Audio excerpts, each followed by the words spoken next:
মহান আল্লাহ তাআলার কাছে অসংখ্য অগণিত শুকরিয়া জ্ঞাপন করছি যে আল্লাহ তাআলা আপনি আমাকে দুনিয়ার সমস্ত ঝামেলা থেকে মুক্ত করে হেফাজত করে দয়া এবং মায়া করে ভালোবেসে মহব্বত করে বর্তমান অবস্থান পর্যন্ত আল্লাহ তাআলা সুস্থ সবল রেখে মহান আল্লাহ তাআলা পবিত্র জুমার নামাজ আদায় করার জন্যে পবিত্র জিলকদের মাসের শেষ প্রান্তে আমাদের সামনে জিলহজ্জের মাস হজ্জের মাস আসতেছে। আল্লাহ তাআলা আপনি আমাকে দয়া এবং মায়া করে ভালোবেসে আল্লাহ পাকের ঘর মসজিদে আসার বসার তৌফিক আল্লাহ তাআলা দান করেছেন। এই জন্য আল্লাহ পাকের কাছে আমরা শুকরিয়া আদায় করি, আলহামদুলিল্লাহ। মহান আল্লাহ তাআলার কাছে আরও শুকরিয়া আদায় করি যে আল্লাহ তাআলা আপনি আমাকে বর্তমান অবস্থান পর্যন্ত সুস্থ রাখছেন, ভালো রাখছেন, টেনশন মুক্ত রাখছেন। আল্লাহ তাআলা আপনি আমাকে অসংখ্য অগণিত মানুষ থেকে যাচাই বাছাই করে ভালোবেসে সকলের আগে আগে মসজিদে আসার বসার তৌফিক আল্লাহ তাআলা দান করছেন। ঈদ আরও অনেক বাকি, এরপরও আমরা ঈদের আমেজ শুরু হয়ে গেছে, মানে কোরবানির গরু কিনা বেচা বিক্রি করা আনা নেওয়া, মানে এইগুলো আমাদের শুরু হয়ে গেছে। তাহলে বোঝা গেল ঈদ আমাদের স্মরণ আছে, ইয়াদ আছে যে অত তারিখ অমুক তারিখ, কিন্তু ঈদের জন্য যে প্রস্তুতি এটা আমরা গ্রহণ করতেছি আস্তে আস্তে। গোশত খাওয়ার জন্য চেষ্টা আগ থেকে শুরু হয়ে গেছে। এই গরু কিনা বেচা রাখা আনা নেওয়া এইগুলো তো করতে হয়, কিন্তু আল্লাহকে তো ভুলে চলবে না। আল্লাহকে বললে তো চলবে না, আমরা তো আল্লাহকে ভুলে যাচ্ছি।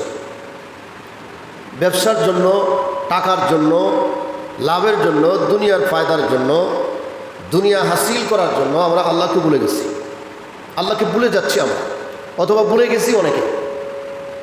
আল্লাহর কাজ করতেই মন চায় না, ইবাদত করতেই মন চায় না, মসজিদে আসতেই মন চায় না। এই যে আজকে অনেক জায়গায় গরুর বাজার আছে, শুক্রবার জুম্মার, অনেক মানুষ তো জুম্মার নামাজ পড়বেই না, গরু কিনা বিক্রি করা আনা নেওয়া এই সেই মানে লিপ্ত, পড়বেই না। নামাজ আমরা পড়ি সুবিধা মতো, বিয়ে শাদীর অনুষ্ঠান যদি হয় অনেকে নামাজ পড়েই না। যারা 5 ওয়াক্ত নামাজি 5 ওয়াক্ত নামাজ পড়ে, হেরও যদি কোনো অনুষ্ঠান হয় অনুষ্ঠানের ব্যস্ততার কারণে সে নামাজ আর পড়ে না, তাহলে কিসের নামাজ? 5 ওয়াক্ত নামাজ পড়ে এমনি পরহেজগারি দেখায়, এমনি কথাবার্তা বোঝা যায় এখন আসমান থেকে ফেরেশতা নামছে, কিন্তু কোনো অনুষ্ঠান যদি হয়, কোনো বিষয়াদি যদি হয়, এই বিষয়াদির কারণে আমাদের নামাজ ছুটে যায়, আমরা নামাজ ইচ্ছা করে ছেড়ে দিই, তাহলে পরহেজগারি রইল কই? গ্রাম অঞ্চলে আমরা দেখেছি যদি কোনো বিচার সালিশ বসে, ধার্মিক মানুষ যদি বিচারালয়ে থাকে এবং বিচার করার জন্য বসে, তাহলে নামাজের জন্য বিচারকে মুলতুবি ঘোষণা করে, বিচার পরবর্তীতে ঘোষণা করা হয় যে নামাজের পরে আবার বসা হবে। আর ধার্মিক মানুষ যদি না থাকে তাহলে চলো একবারে শেষ করে উঠি, নামাজ পড়ে হল্লো হইব, পরহেজগারি গেল করে, এটার নাম পরহেজগারি? কাস্টমার আসছে দোকানও, আজান পড়ছে মসজিদে, কাস্টমার 2-3 জন চলে আসছে, এখন কয় এখন আর যাওয়া যাবে না, জিনিস বিক্রি করে যাওয়া লাগবে, নামাজ গেলে যাক, আমার টাকার দরকার। আর আল্লাহর খাস বান্দা যারা, যারা আল্লাহকে ডরায়, আল্লাহকে ভয় করে, তাদের কথা হলো কাস্টমার থাকুক আর যাক, আমার টাকা পকেটে ঢুকুক আর না ঢুকুক, আমি আল্লাহর দরবারে আগে আজিরা দেওয়া লাগবে, নামাজ পড়া লাগবে। এটা হলো খাঁটি ইমানদারের কাজ। আল্লাহর ইবাদত হলো সামি'না ওয়া আতা'না, সামনে যেটা আসছে এটা কোনো প্রশ্ন নাই, আমি আল্লাহ তাআলার ইবাদত করবই, এটা পালন করব। আমরা ইচ্ছা করে ফরজ নামাজ ছাড়ছি, ইচ্ছা করে আল্লাহর ইবাদতগুলি ছেড়ে দিচ্ছি, সময় থাকার পরেও আল্লাহর ইবাদত করি না, সময় অসংখ্য সময় হাতে আছে, এরপরও ইচ্ছা থাকার পরেও আমরা মসজিদে আসি না, নামাজ আদায় করি না। বন্ধু বান্ধব নিয়ে, মানুষ নিয়ে, 2-4 জন নিয়ে দোকানে বসে গল্প করে সময় কাটিয়ে দেই। মসজিদে আজান হয়েছে, আজানের ধ্বনি কানে গেছে, শুনছে, এরপরেও মসজিদে আসতে চায় না। কেন? তার ভিতরে আল্লাহর ভয় নাই, আল্লাহর ডর নেই, জাহান্নামের আগুনের ভয় নাই, পরকালের জবাবদিহিতার ভয় নাই। যদি থাকতো তাহলে অবশ্যই আজান পড়ার সাথে সাথে মসজিদে আসতো। বন্ধু বান্ধব সব একজনও তোমার সাথে যাবে না, কেউ তোমাকে রেহাই দিতে সাহায্য করবে না, ওই দিন কেউ তোমার সঙ্গী হবে না, একমাত্র আল্লাহ ছাড়া। يوم يفر المرء من أخيه وأمه وأبيه وصاحبته وبني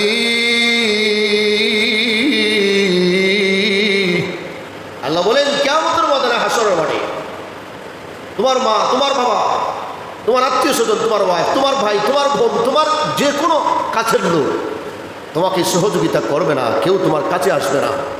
তুমি তোমার আমল দিয়ে জান্নাতে যাও না, তুমি তোমার হিসাব দিয়ে জান্নাতে পৌঁছালাম। বাবা বাবা করো, বাবা ছাড়া চোখে কিছু দেখো না, মা ছাড়া চোখে কিছু দেখো না, ভাই ছাড়া তুমি হাঁটতে পারো না, চলতে পারো না, বোন ছাড়া চলতে পারো না, হাঁটতে পারো না, কিছু করতে পারো না। কিয়ামতের ময়দানে, হাসরের ময়দানে আল্লাহ বলেন তোমার ভাই, তোমার বোন, তোমার মা, তোমার বাবা কেউ তোমাকে সহযোগিতা করবে না, সহযোগিতা করবেন একমাত্র আল্লাহ। যেখানে মা বাবা, ভাই বোন, কাছের মানুষ তারা সহযোগিতা করবে না, সেখানে বন্ধু বান্ধব তো প্রশ্নই আসে না।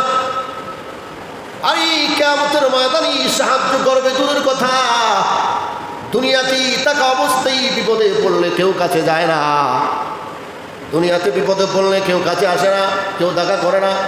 বিছানায় কিছুদিন পরে থাকলে কেউ আর যায় না, দু একদিন দেখা করে এরপরে আর যায় না। কারণ হলো আমার কাছে টাকা নি খুঁজে পেলে, চিকিৎসা বাবদ আমার কাছে আবদার করে ফেলে, এই জন্য বয়ে আর কাছে যায় না।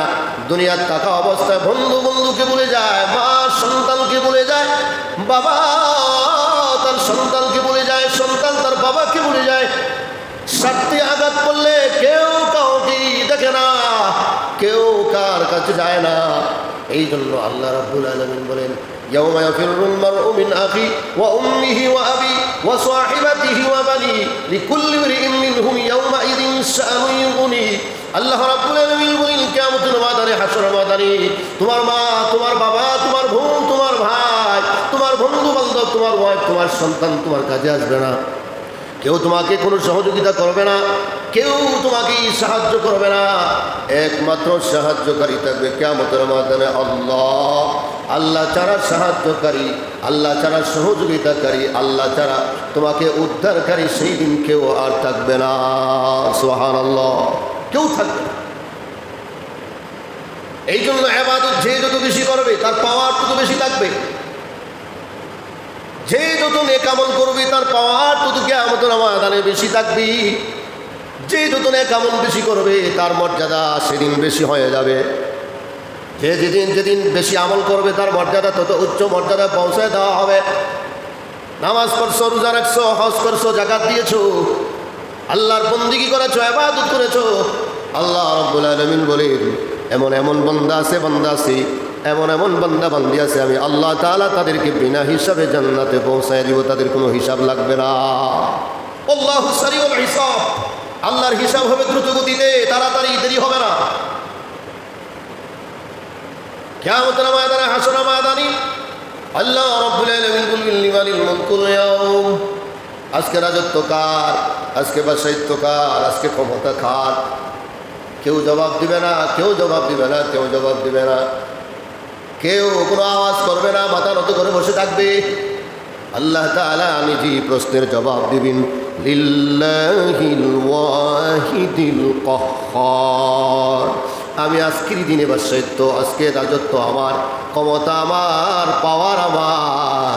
তোমার পাওয়ার সেদিন আর থাকবে না, সেদিন আর চলবে না। এই জন্য আল্লাহ তাআলা আপনি আমাকে যতদিন দুনিয়াতে বেঁচে রাখেন, অথবা আমাদের হায়াত যতদিন আছে, আমরা আমাদের দায়িত্ব আর কর্তব্য হলো আমরা আল্লাহর ইবাদত করা। আমরা আল্লাহর ইবাদত করা, এটা আমাদের দায়িত্ব। আলেম ওলামা তোমাদেরকে পথ প্রদর্শক হিসাবে তোমাদেরকে রাস্তা দেখাবে, এটা আমাদের দায়িত্ব, এটা আমাদের কর্তব্য তোমাদেরকে রাস্তা দেখাবে। যদি রাস্তা, ভালো রাস্তা না দেখাই, ভালো কথা না বলি, তাহলে কিয়ামতের ময়দানে, হাসরের ময়দানে আমাদেরও জবাবদিহির কাঠগড়ায় দাঁড়াতে হবে। এই জন্য আমরা ভালো কথা করি, হাদিসের কোরআনের কথাগুলি আপনাদের কাছে পৌঁছায় দেওয়া, এটা আমাদের দায়িত্ব। রাসূলও পৌঁছায় দিয়েছেন সাহাবায়ে কেরামের কাছে, সাহাবায়ে কেরাম পৌঁছাইছেন দুনিয়ার মানুষের কাছে। এইভাবে স্টেপ বাই স্টেপ, একজনের পরে একজন সারা পৃথিবীতে একদল থাকবে আল্লাহ রসুলের হাদিস এবং আল্লাহ কালামে পাকের আয়াতের অর্থ, তাফসিরগুলি, তার অর্থগুলি, ভাবার্থগুলি মানুষের কাছে পৌঁছায় দেওয়া, মানুষকে বুঝিয়ে দেওয়া, এটা আলিম ওলামাদের দায়িত্ব। কিয়ামত পর্যন্ত এই দায়িত্ব থাকবে।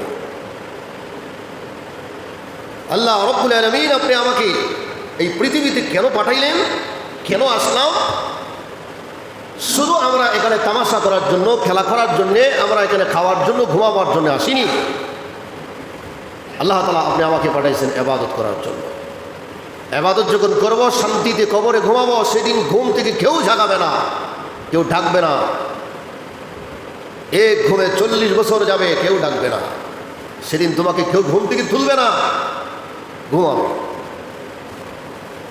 সপ্তাহে একদিন আমি শুধু জুমার নামাজে আসলাম, হেসে মনে করি আমি জান্নাতে চলে যাব, এইরকমটা হতে পারে না। সপ্তাহে একদিন, শুধু সপ্তাহে একদিন এসে জুমার নামাজ আদায় করে তুমি মনে করো তুমি জান্নাতি, তুমি মনে করো পারাপার পেয়ে যাবা, হাসরের ময়দানে তোমাকে ছাড় দেওয়া হবে, কখনোই হবে না। নামাজ 5 ওয়াক্ত, নামাজ মৃত্যুর আগ পর্যন্ত পড়া লাগবে। এই 5 ওয়াক্ত নামাজ মৃত্যুর আগ পর্যন্ত পড়া লাগবে। শুধু জুমা পড়লেই হবে না। আমরা তো একদল আছি শুধু জুমার জন্য প্রস্তুত, আর সপ্তাহের ভিতরে একদিনও মসজিদে আসে না, একদিনও আর মসজিদে আসে না সপ্তাহের ভিতরে। এই জন্য নামাজ, আল্লাহ রসুল সাল্লাল্লাহু আলাইহি সাল্লাম দুনিয়া থেকে বিদায় হয়ে যাওয়ার সময়ও আল্লাহ রসুল সালাতের গুরুত্ব দিয়ে গেছেন, নামাজের গুরুত্ব দিয়ে গেছেন। বলছেন আর সলাত, নামাজ কায়েম করো, নামাজ কায়েম করো, নামাজ কায়েম করো। কারণ নামাজ তোমাকে সব অশ্লীল কাজ থেকে, গুনাহ থেকে নামাজই তোমাকে বিরত রাখতে পারে। আল্লাহ রাব্বুল আলামিন বলেন, এই পৃথিবীতে তোমাকে পাঠানো হয়েছে, আল্লাহ তাআলা তোমাকে এত সুন্দর করে, এত সিকিউরিটি দিয়ে আল্লাহ তোমাকে এই দুনিয়া পাঠিয়েছেন। তোমাকে আল্লাহ তাআলা অন্য মাখলুকের চাইতে তোমাকে আল্লাহ সম্মানিত বানাইছেন। তোমাকে আল্লাহ তাআলা মর্যাদাপূর্ণ নবীর উম্মত হিসাবে আল্লাহ কবুল করেছেন। আল্লাহর নবী বিশ্বনবী রাহমাতুল লিল আলামিন বলেন, তুমি যদি 5 ওয়াক্ত নামাজ পড়ো, হালাল খাও, হারাম ছেড়ে দাও। 5 ওয়াক্ত নামাজ পড়ো, হালাল খাও, হারাম ছেড়ে দাও, আর কোনো কাজ করা লাগবে না। 5 ওয়াক্ত নামাজ পড়ো, হালাল খাও, হারাম ছেড়ে দাও। যত জিনিস হারাম করা হয়েছে প্রত্যেকটা জিনিস ছেড়ে দাও, প্রত্যেকটা হারাম কাজ ছেড়ে দাও। হারাম খাওয়া থেকে বিরত থাকো, হালালগুলি ভক্ষণ করো, হালাল পেটের ভিতরে ঢুকাও। তাহলে মৃত্যুর পরে আল্লাহ তাআলা তোমাকে জান্নাতের মেহমান হিসেবে কবুল করবে। সুবহানাল্লাহ। আমাদের দায়িত্ব হলো হালাল খাওয়া, হারাম ছেড়ে দেওয়া, ইবাদত করা। আমাদের আজকে এই জিন্দেগিতে, দুনিয়ার জিন্দেগির হায়াতে, না আছে আমাদের ইনকামের সোর্স হালাল, না আছে খাওয়া হালাল, না আছে পরিধান হালাল। প্রত্যেকটা হারাম কাজের সাথে আমাদের সম্পর্ক। আমরা হালাল খাই না, হালাল পড়ি না, হালাল রাস্তায় যাই না, হালাল পথে উপার্জন করি না। শুধু টাকার টাকা, মাল আর মাল, সম্পদ আর সম্পদ। আমাদের টাকার দরকার, পয়সার দরকার, মালের দরকার। আল্লাহ তাআলা আপনি আমাকে দুনিয়ার সমস্ত সম্পদের মালিক যদি বানায় দেয়, তাহলে আল্লাহ তাআলার কমবে না। আবার আল্লাহ কাউকে গরিব বানায় দিলে, যদি ইচ্ছা থাকেন আল্লাহ গরিব বানায় দিবেন, সারা পৃথিবীর সবাই মিললেও তাকে ধনী বানাতে পারবে না। আল্লাহ তাআলার ইচ্ছা মতে সব। আল্লাহ রাব্বুল আলামিন বলেন, মিন সালাতিল ফাজর, আল্লাহ নবী বলেন, আব্দুল্লাহ ইউকাব্বিরু মিন সালাতিল ফাজর ইয়াওমা আরাফা ইলা সালাতিল আসর। এই যে আমাদের সামনে হজ আসতেছে, হজের আমলগুলি আছে, হজের নিয়মতান্ত্রিক আছে, হজের কানুন আছে। হজের নিয়ম আর কানুনগুলি মেনে যদি আমরা হজ পালন করি, তাহলে হজ কবুল।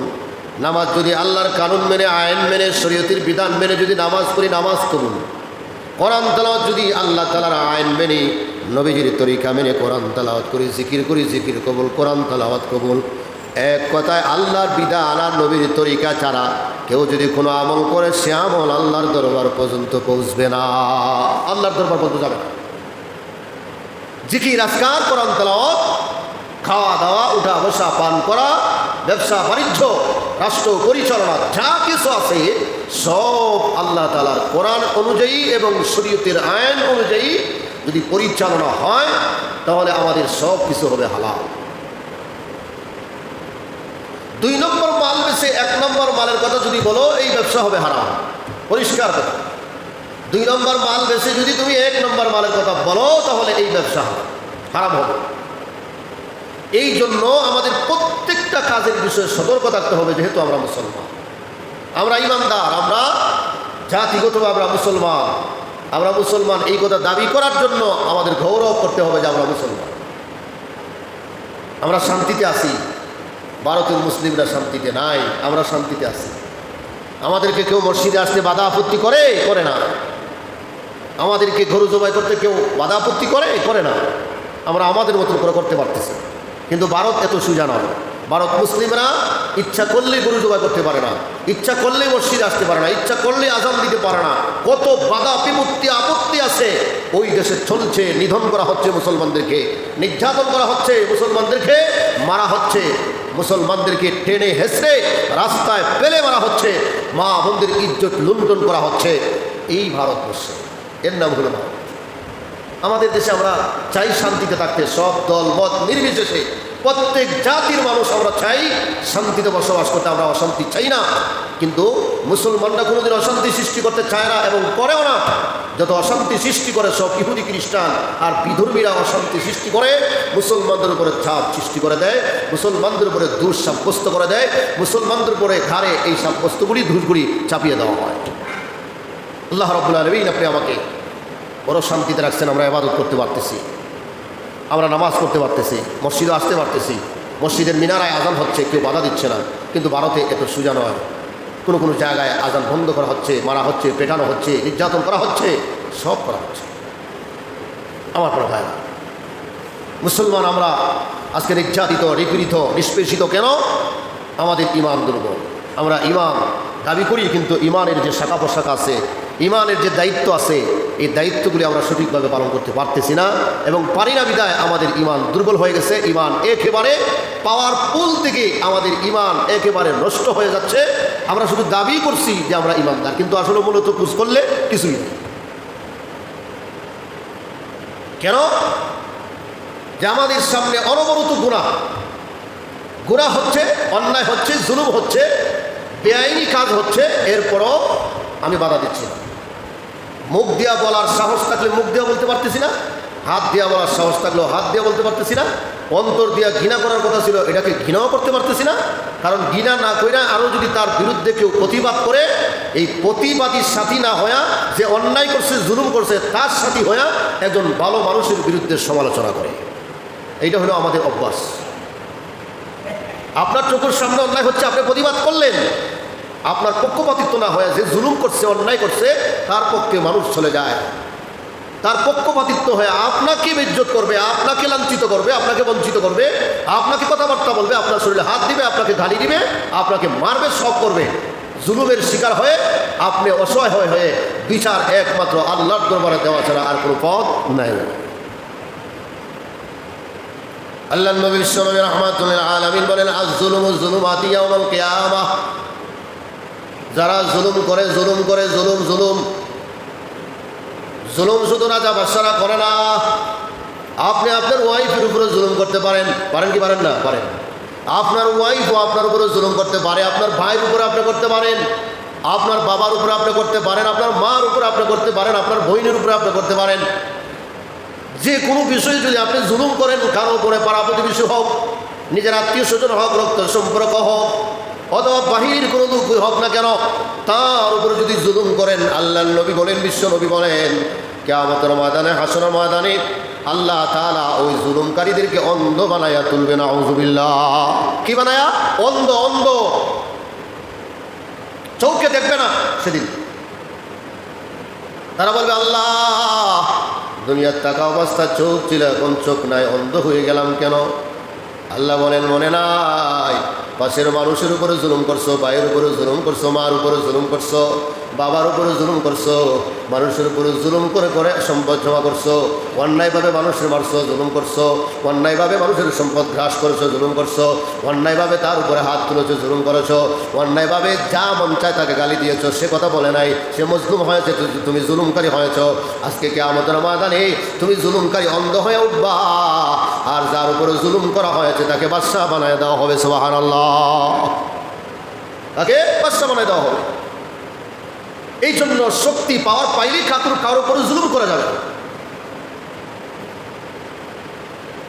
মানুষ বুঝে ওই সময়, যে সময় মানুষ আল্লাহকে চিনে তখন মানুষ সব কিছু বুঝে।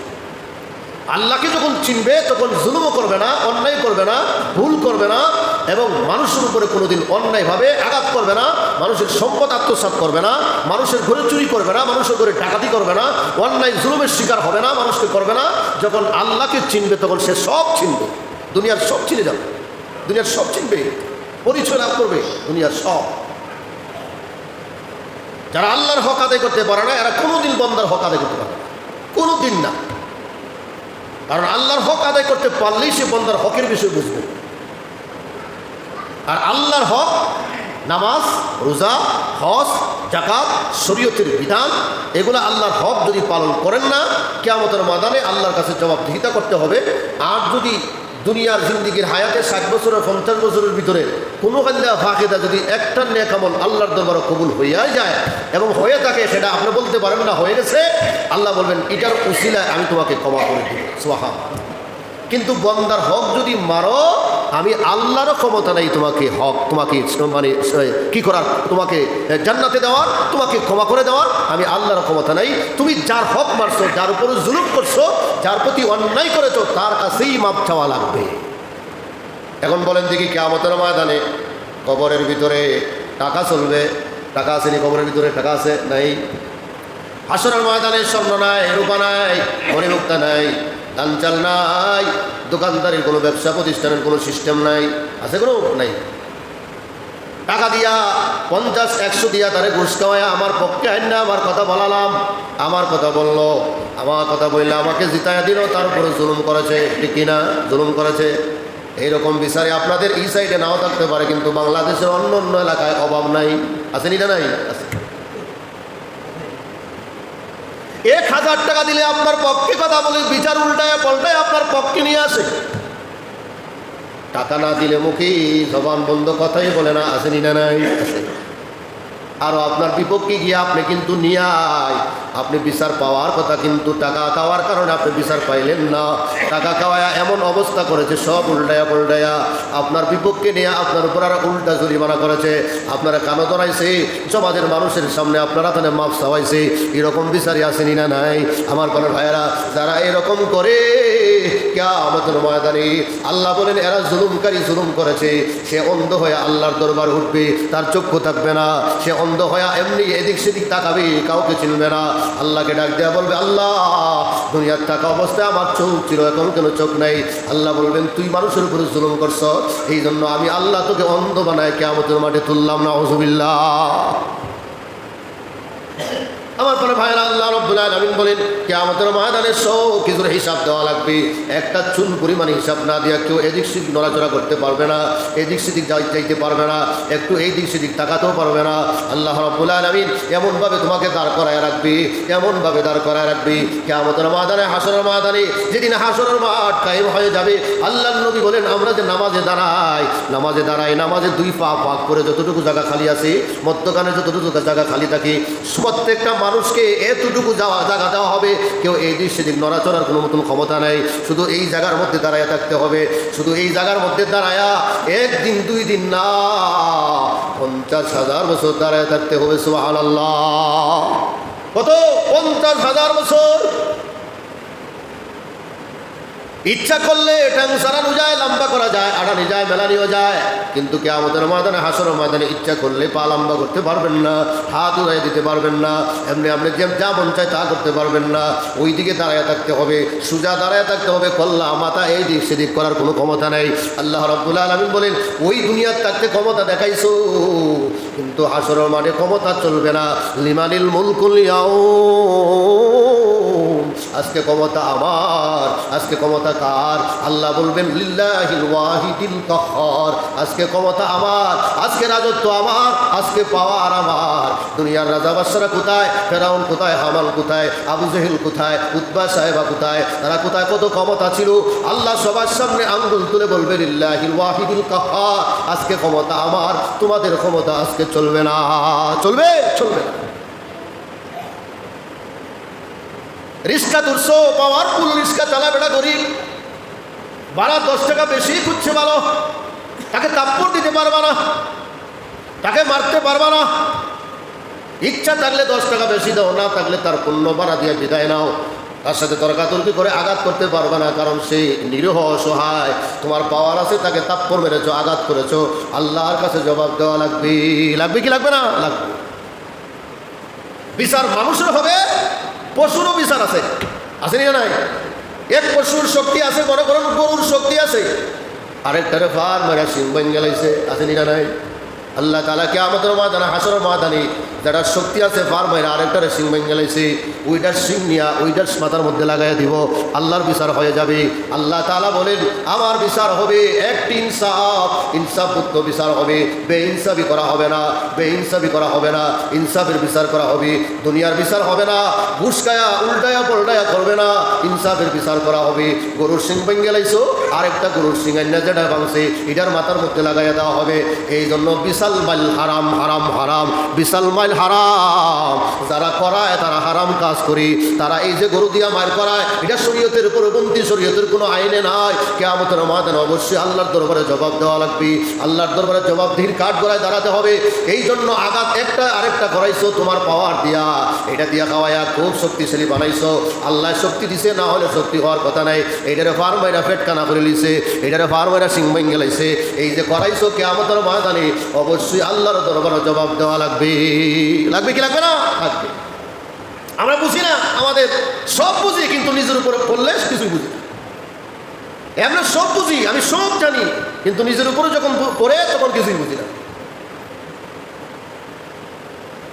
সময়ের অভাব, আমার টাইম, সময়ের অভাব। আমার বড় ভাইরা, কার কোন সময় কোন হালত হয়, কার কি হয়, কোন অবস্থা হয়, কেউ বলতে পারবে না।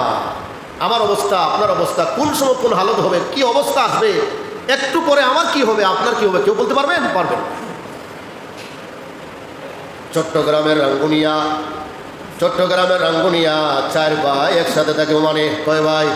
4 ভাই একসাথে মানে থাকি। বিয়ে করবে, বিয়ের আয়োজন বাংলাদেশে চলে, ঘর বাড়ি সাজানো হয়েছে, গেট করা হয়েছে, সব আয়োজন সম্পন্ন করা হয়েছে। বিয়ে শাদীর অনুষ্ঠান হবে, কোনেও দেখা হয়ে গেছে, সব পুরানো হয়ে গেছে।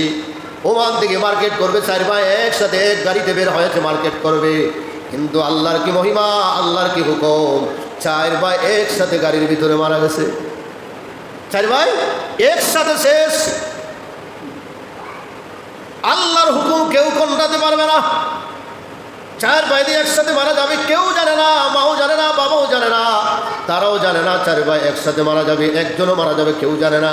কিন্তু আল্লাহর দরবারে লেখা হয়ে গেছে তারা মার্কেটে গিয়ে মারা যাবে, গাড়ি বাস্ট হবে, আর নাহলে গ্যাস সিলিন্ডার বাস্ট হবে, আর নাহলে যে কোনো অবস্থায় মারা যাবে। 4 জন মারা গেছে, মার অবস্থা খারাপ, বাবার অবস্থা খারাপ, আত্মীয় স্বজনের অবস্থা খারাপ। কিন্তু খারাপ হইল তো মেনে নেওয়া লাগবে, এটা কিছুই করার নাই, আছে নাই। আর আরেকটা শুনলে আরো খুশি হইবেন, এটা আরো ভালো হয়েছে আলহামদুলিল্লাহ। মহিলা টিকটককারী, টিকটক করে অশ্লীল কাজে লিপ্ত, অসামাজিক কাজে লিপ্ত, মারা গেছে। সমাজের মানুষরা গুরুস্থানে দাপন করার জন্য দিচ্ছে না, আলহামদুলিল্লাহ। এই জন্য আলহামদুলিল্লাহ, কারণ অসামাজিক কাজে যারা লিপ্ত হয়, মুসলমানের কবরে তার কোনো স্থান হওয়ার কথা না। সমাজের মানুষরা এক হইয়া তাকে নিষেধ দিছে, আমাদের গুরুস্থানে কবর দেওয়া যাবে না, তোমরা হয় বাসায় দাও আর না হলে পুরাইয়া দাও। এই টিকটককারী মহিলাদেরকে আমাদের মা বাবা, আমাদের আত্মীয় স্বজন, আমাদের পূর্বপুরুষের মাঝে আমরা দাপন করতে দিব না। এটা ভালো করছে না খারাপ করছে? 100% ভালো করছে, 100% ভালো। কারণ অন্যায়কে প্রশ্রয় দেয় নাই, আর আমরা অন্যায়কে প্রশ্রয় দিই। মৃত্যুর পরেই জানাজা সামলি, জীবন নামাজ পড়ছে না, সুদ খাইছে, ঘুষ খাইছে, জিনা করছে, অন্যায় করছে, গাঞ্জা ইয়াবা পান করছে, সামনে দাঁড়ায় কয় মানুষটা কেমন আছিস, কয়নি না কয় না, যেরকম কয়নি না কয় না, এটা কখনো হতে পারে না। সামনে দাঁড়ায় তুমি বললা মানুষটা ভালো আছেন, আল্লাহ তাআলা ফেরেশতারে ডাক দেয়া কয় এটা 1 নম্বরে গাঞ্জা করাছিন, আল্লাহ ফেরেশতারে ডাক দেয়া কয় এটা 1 নম্বরে বেনামাজি আছেন, এটা 1 নম্বরে সুদ করাছিন, 1 নম্বরে ঘুষ করাছিন। তোমরা বালা কইলো আমার দরবারে সে ভালো না, ঠিক না? আমার দরবারে সে ভালো না।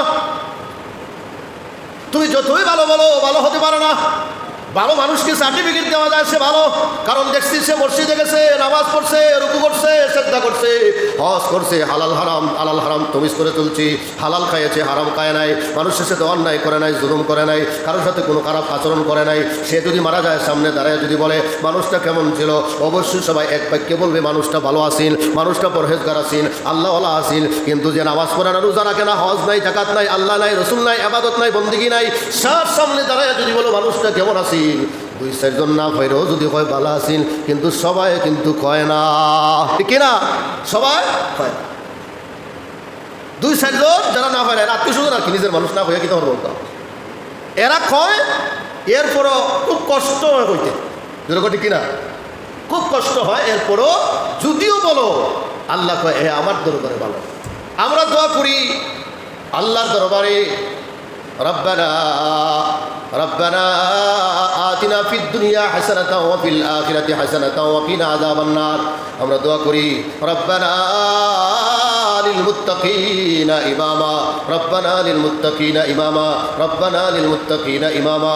ও আল্লাহ, মুত্তাকিনদের ইমাম বানাও। আমরা দোয়া করি আল্লাহ মুত্তাকিদের ইমাম বানাও, মুত্তাকিদের ইমাম বানাও। আমরা যতই দোয়া করি আল্লাহ ইমামরে সম্বোধন করে কয়, তুমি যতই দোয়া করো ইন্না লিল মুত্তাকিনা ইমামা, ইন্না লিল মুত্তাকিনা ইমামা, তুমি মুত্তাকিনদের ইমাম হতে চাও, কিন্তু তোমার দোয়ার মধ্যে সুদখোর আছে, তোমার দোয়ার মধ্যে ঘুষখোর আছে, তোমার দোয়ার মধ্যে জিনাখোর আছে, তোমার দোয়ার মধ্যে অন্যায়কারী জুলুমকারী আছে। তুমি শুধু দোয়া করতেছো ইন্না লিল মুত্তাকিনা ইমামা, মুত্তাকিনদের ইমাম হওয়ার জন্য, কিন্তু তোমার দোয়ার মধ্যে সুদখোর, মদখোর, গাঁজাখোর, ইয়াবাখোর, জিনাখোর সব আছে। দোয়া করো ঠিকই, কিন্তু দোয়া আমি আল্লাহ কবর খুলবো কিনা এটা অবশ্যই সন্দেহ আছে, ঠিক কিনা? সব কিছু বোঝার বিষয়। আল্লাহ রাব্বুল আলামিন বলেন, যতই দোয়া করো, দোয়ার মধ্যে যদি খালিস দোয়া হয়, সঠিক দোয়া হয়, তাওবা যদি ইস্তেগফার যদি সঠিকভাবে করা হয়, আল্লাহ তাআলা অবশ্যই ক্ষমা করবে, ঠিক কিনা? কারণ অন্তরের মালিক কে? আল্লাহ। অন্তরের দিকে তাকায় আছেন আল্লাহ তোমার দিকে। এই জন্য আমরা যত ইবাদত করি, যত বন্দেগী করি, প্রত্যেকটা বন্দেগী, প্রত্যেকটা ইবাদত, প্রত্যেকটা কথা আল্লাহর জন্য হওয়া লাগবে। আমরা যখন আল্লাহর ওলি হইব, তখন আল্লাহর খাস বান্দা হব, তখন আল্লাহর মুত্তাকি বান্দাবান্দি তখন বলতে পারবো, যখন আমরা 5 ওয়াক্ত নামাজ পড়বো এবং হালাল খাবো, হারাম ছেড়ে দিব, তখন আমরা আল্লাহর দরবারে মুত্তাকিন হিসাবে, পরহেজগার হিসাবে, আল্লাহর দরবারে ভালো মানুষ হিসাবে গ্রহণযোগ্যতা লাভ করব। ততক্ষণ পর্যন্ত আমরা আল্লাহর দরবারে ভালো মানুষ হতে পারবো না, যতক্ষণ পর্যন্ত 5 ওয়াক্ত নামাজ আমাদের মধ্যে নাই, আমাদের মধ্যে আল্লাহর হুকুম নাই, নবীর তরিকা নাই। আমার বড় ভাইয়েরা, অন্যায় যে করে তার বিরুদ্ধে অবশ্যই সোচ্চার হওয়া লাগবে, অবশ্যই তার বিরুদ্ধে ব্যবস্থা নেওয়া লাগবে। আমি হন, আপনি হন, যে কোনো মানুষ হোক, আমার ছেলে হোক, আমার মেয়ে হোক, আমার বাপ হোক, যদি অন্যায় করে, অন্যায়কারীর বিরুদ্ধে অবশ্যই অ্যাকশন নেওয়া লাগবে, এটা আমাদের দায়িত্ব। এই যে আজকে দেখেন সমাজের মধ্যে পরকীয়া যে একটা ভাইরাস, নাউজুবিল্লাহ, আস্তাগফিরুল্লাহ, পরকীয়ার যে ভাইরাস, এই ভাইরাসের ব্যবস্থা আমি আপনি করে দিয়েছি। এই জন্য পরকীয়ার ভাইরাস বেশি। কারণ আমি আমার ওয়াইফকে মোবাইল কিনে দিছি, ফেসবুক আইডি খুলে দিছি, টিকটকের আইডি খুলে দিছি, ইমো, হোয়াটসঅ্যাপ যা আছে সব, এভরিথিং সব আমি ব্যবস্থা করে দিছি। দেওয়ার পরে এখন মাথায় হাত দিয়া কানলে কোনো লাভ হবে না। কত বড় নিরুজ্জ মানুষ, তার ছেলে আছে 2টা, মেয়ে আছে 3টা, 5টা ছেলে, 2টা মেয়ে, অথবা 3টা 4টা ছেলে মেয়ে, এই মেয়েগুলি রেখে, ছেলে সন্তান রেখে, বাচ্চা কাচ্চা রেখে, এরপরও পরকীয়া আসক্ত লিপ্ত, একমাত্র আল্লাহর ভয় তার ভিতরে না থাকার কারণে। আমার পরে ভাইয়েরা, এই সমস্ত জিনিস থেকে আমরা পরিত্রাণ পাবো তখন, যখন আল্লাহকে আমরা পূর্ণাঙ্গভাবে চিনব।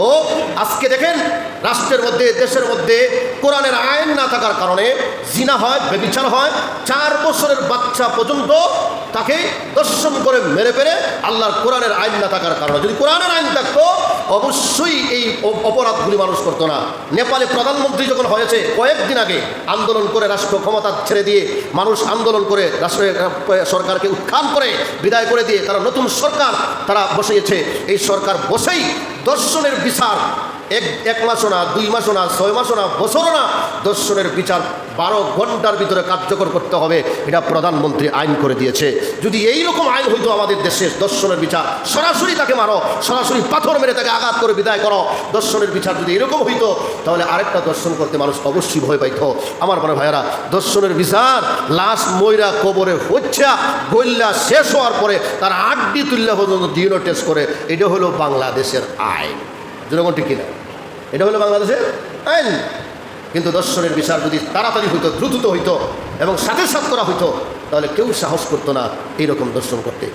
আমরা আজকে দেখি, আমরা ছায়া থাকি, আমরা অবাক হয়ে যাই, আমাদের মস্তিষ্ক, আমাদের ব্রেইন সব কিছু কাজ করে না তখন যখন একটা ঘটনা সামনে আসে।